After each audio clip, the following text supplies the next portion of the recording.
ఓం మహాగణపతే నమః. మనము ఈ ఏప్రిల్ మాసంలో రవి గ్రహానికి సంబంధించినటువంటి విషయాలు తెలుసుకుందాము. ఈ రవి గ్రహం వల్ల రాశుల వారికి, ప్రతి రాశి వారికి ఎలాంటి మార్పులు కలుగుతున్నాయి, ఎలాంటి ఫలితాలు కలుగుతున్నాయో చూద్దాం.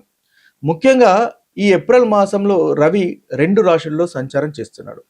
ఒకటి నుంచి దాదాపు ఏప్రిల్ 1వ తేదీ నుంచి 13వ తేదీ వరకు మీన రాశిలో రవి యొక్క సంచారం అనేది ఉంటుంది. ఆ తరువాత అంటే దాదాపు 14 నుంచి ఈ మాసము చివరి వరకు అంటే 30వ తారీఖు వరకు కూడా మేష రాశిలో రవి యొక్క సంచారం అనేది ఉంటుంది. అంటే ఈ రవి యొక్క సంచారము మీన రాశిలోను మేష రాశిలోను ఈ 2 రాశుల్లో ఈ ఈ మాసంలో ఉంటుంది.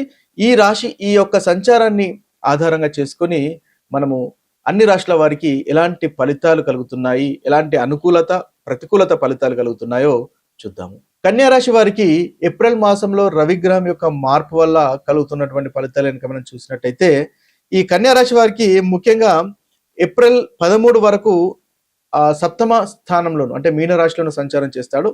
ఏప్రిల్ 14 నుంచి మొదలుకొని 30వ తారీఖు వరకు వీరికి అష్టమ స్థానంలో ఈ మన రవిగ్రహం యొక్క సంచారం అనేది ఉంటుంది. అయితే ఈ యొక్క సంచారాన్ని ఆధారంగా తీసుకొని కనుక చూసినట్టయితే ఈ 2 సప్తమము అష్టమము ఈ 2 కూడా కన్యా రాశి వారికి అంతగా అనుకూలంగా లేని సంచారంగానే చెప్పవచ్చు. అయితే మీరు ఈ విషయాల్లో ఏ విషయాల్లో జాగ్రత్తలు తీసుకోవడం వల్ల మీకు ఇబ్బందులు కలగకుండా ఉంటుందో కనుక చూసుకున్నట్టయితే, దాంపత్య జీవితంలో అంటే ఏప్రిల్ 13 వరకు భార్యాభర్తల మధ్య మిస్అండర్స్టాండింగ్స్, ఈగోలు వచ్చే అవకాశాలు మనకు అధికంగా కనిపిస్తున్నాయి. కాబట్టి ఎక్కడైతే ఆ మిస్అండర్స్టాండింగ్స్, ఈగోలు రాకుండా చూసుకోండి. తద్వారా మంచి ఫలితాలు మీరు పొందగలుగుతారు.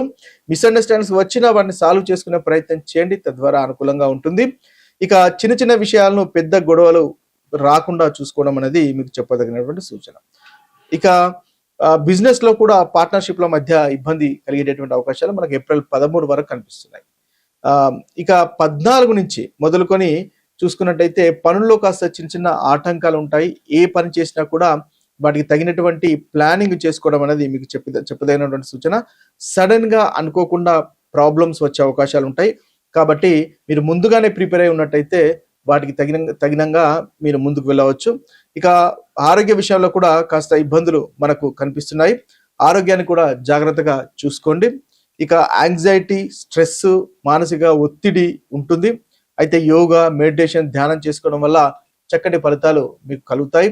అనుకోకుండా ఖర్చులు అంటే 12వ అధిపతి అయినటువంటి రవి సప్తమ అష్టమ స్థానంలో సంచారం చేస్తున్నాడు. కాబట్టి అనుకోకుండా 2వ భాగంలో అనుకోకుండా ఖర్చులు ఉండే అవకాశాలు కనిపిస్తున్నాయి. లేదా అనుకోకుండా ట్రావెల్స్ చేసేటటువంటి అవకాశాలు కనిపిస్తున్నాయి.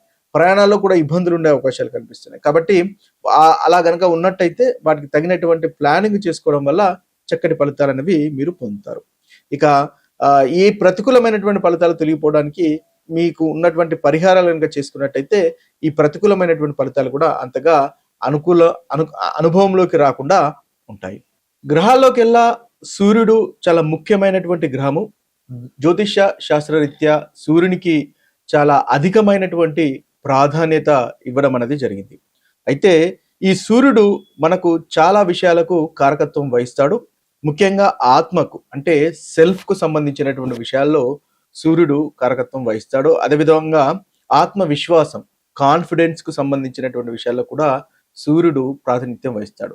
ఒక వ్యక్తికి కాన్ఫిడెన్స్ లోపించింది అంటే ఆత్మవిశ్వాసం తగ్గుతుంది అంటే అర్థము సూర్యగ్రహం యొక్క పరిస్థితి అంటే ఆ ప్లేస్మెంట్ అనేది ఆ జాతకంలో అంతగా అనుకూలంగా లేదు అని మనం గ్రహించాలి. అయితే అదే కాకుండా సూర్యుడు మనకు తండ్రికి సంబంధించినటువంటి విషయాల్లో కూడా ప్రాతినిధ్యం వహిస్తాడు. గౌరవము, సెల్ఫ్ రెస్పెక్ట్, అదేవిధంగా ఒక సమాజంలో మనకున్నటువంటి ప్రతిష్ట, పలుకుబడికి సంబంధించినటువంటి విషయాల్లో కూడా సూర్యుడు మనకు ప్రాతినిధ్యం వహిస్తాడు. అంటే సూర్యగ్రహం గనక మన జాతకంలో చాలా చక్కగా బలంగా ఉన్నట్టయితే మనకు సమాజంలో కూడా కీర్తి, ప్రతిష్టలు అనేవి వస్తాయి.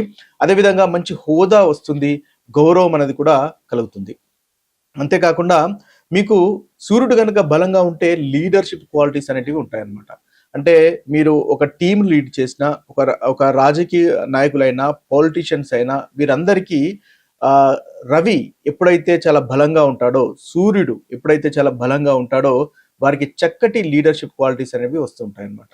అయితే ఎప్పుడైతే సూర్యుడు అంతగా అనుకూలంగా లేనట్టయితే ఏదైతే మనం ఇప్పుడు కారకత్వాలు చెప్పుకున్నామో ఆ కారకత్వాల్లో లోపం అనేది ఉంటుంది. అదేవిధంగా సూర్యుడు వీక్గా ఉన్నట్టయితే వీరికి ఈగో ప్రాబ్లమ్స్ కూడా ఎక్కువగా ఉంటాయి. అంటే ఈగోయిస్టిక్గా ఉండడము, ఆత్మవిశ్వాసం వేరు, ఆ ఆత్మవిశ్వాసంతో ఇంకా ఈగో అనేది వేరు. అయితే ఈ ఈగో అనేది ఒకవేళ సూర్యుడు గనక బలహీనంగా మీ జాతకంలో ఉన్నట్టయితే, ఎవరి జాతకంలోనైనా గనక ఉన్నట్టయితే వారికి ఈగో అనేది ఎక్కువగా ఉంటుంది. తద్వారా ప్రాబ్లమ్స్ ఎదుర్కొనేటటువంటి అవకాశాలు అధికంగా కనిపిస్తాయి. అంతేకాకుండా సమాజంలో రెస్పెక్ట్ అనేది కూడా వారికి తగ్గుతుంది. తండ్రికి సంబంధించినటువంటి విషయాల్లో ఇబ్బంది ఉంటుంది. రవి ఆరోగ్యానికి సంబంధించినటువంటి కారకత్వం కూడా వహిస్తాడు. కాబట్టి ఆరోగ్యానికి సంబంధించినటువంటి విషయాల్లో కూడా చాలా ఇబ్బందికరమైనటువంటి పరిస్థితులు ఉంటాయి. ప్రభుత్వానికి సంబంధించినటువంటి విషయాల్లో మీ పై అధికారులతో మీకున్నటువంటి సత్సంబంధాల విషయాల్లో కాస్త ఇబ్బందికరం అనేది ఈ రవి బాగాలేకున్నట్టయితే మనకు జరుగుతుంది. అయితే ఎప్పుడు రవి మీరు స్ట్రాంగ్గా ఉన్నట్టయితే ఇతరులను డామినేట్ చేసేటటువంటి లక్షణాలు కూడా కనిపిస్తాయి. అంటే ఇతరులను లీడ్ చేసేటటువంటి లక్షణాలు, ఇతర కాన్ఫిడెన్స్తో ముందుకు వెళ్ళేటటువంటి లక్షణాలు, ధైర్యంగా నిర్ణయాలు తీసుకునేటటువంటి లక్షణాలు మనకు రవి గ్రహం వల్ల కలుగుతాయి. అయితే రవి వీక్గా ఉన్నట్టయితే ఈగోయిస్టిక్గా ఉంటారు, కోపం అనేది అధికంగా రావడము, అంతేకాకుండా ఈ అథారిటీకి సంబంధించినటువంటి ఇష్యూస్, పై అధికారులతో ఇబ్బందులు, ఇవన్నీ కూడా మనకు రవి గ్రహం వీక్గా ఉండడం వల్ల వస్తాయి. అయితే ఒకవేళ మీకు వీక్గా ఉన్నట్టయితే ఎలాంటి పరిహారాలు చేసుకోవాలి, లేదా ఒకవేళ మీకు స్ట్రాంగ్గా ఉన్నట్టయితే ఇంకా మంచి ఫలితాలు కలగడానికి ఎలాంటి పరిహారాలు చేసుకోవాలి అనే గనక మనం ఒకసారి గమనించినట్టయితే రవికి ముఖ్యంగా సూర్యోదయంలో సూర్య ఆరాధన అనేది చాలా ముఖ్యం. అంటే మీరు సూర్యుని గనక ఉదయం ఆరాధించినట్టయితే చక్కటి పరిస్థితులు మీకు నెలకొంటాయి. అదేవిధంగా ఆత్మవిశ్వాసం పెరుగుతుంది, మీరు అనుకున్నటువంటి పనులు సాధించగలుగుతారు. ముఖ్యంగా ఓం సూర్యాయ నమః అనేటటువంటి మంత్రాన్ని ఎవరికైతే రవి బాలేడో మీ యొక్క జాతకంలో వారు రోజుకు 11 సార్లు కానీ లేదా 21 సార్లు కానీ జపించినట్టయితే మీకు రవికి సంబంధించినటువంటి అనుగ్రహం అనేది పెరుగుతుంది. తద్వారా చాలా చక్కటి ఫలితాలు మీకు కలుగుతాయి. అదేవిధంగా సూర్య నమస్కారాలు కూడా చేయడం వల్ల యోగాలో ఒక భాగం. సూర్య నమస్కారాలు కూడా చేయడం వల్ల మీకు సూర్యుని వల్ల ఏదైతే సూర్యుడు బాగాలేకపోతే కలిగేటటువంటి అనారోగ్యాలు కూడా తొలగిపోయి చక్కటి ఆరోగ్యం కూడా కలుగుతుంది. సూర్య నమస్కారాలు కూడా మీకు కాన్ఫిడెన్స్ అనేవి ఇంప్రూవ్ చేస్తాయి. తద్వారా చక్కటి ఫలితాలు అనేవి కలుగుతాయి. సొసైటీలో రెస్పెక్ట్ కానీ, అదేవిధంగా అధికారుల మధ్య ఆ సత్సంబంధాలు కానీ నెలకొనేటటువంటి అవకాశాలు మనకు అధికంగా ఉంటాయి. అదేవిధంగా తల్లిదండ్రులను గౌరవించడం కూడా సూర్యునికి సంబంధించినటువంటి ఒక పరిహారంగా మనం చెప్పవచ్చు. ముఖ్యంగా తండ్రిని గౌరవించినట్టయితే లేదా పెద్దలను తండ్రి సమానంలో కనుక గౌరవించినట్టయితే సూర్యునికి సంబంధించినటువంటి చక్కటి పరిహారంగా కూడా మనకు ఉపయోగపడుతుంది. ఇవన్నీ కూడా మనకు సూర్యుడు కనుక మీకు బాగాలేనట్టయితే మీ జాతకంలో పాటించవలసినటువంటి పరిహారాలు. ఇక మరొక వీడియోలో మరొక గ్రహానికి సంబంధించినటువంటి విషయాల్లో కలుద్దాము. అంతవరకు సెలవు. సర్వే జన సుఖినో భవంతు, సర్వే సుజన సుఖినో భవంతు. నమస్తే.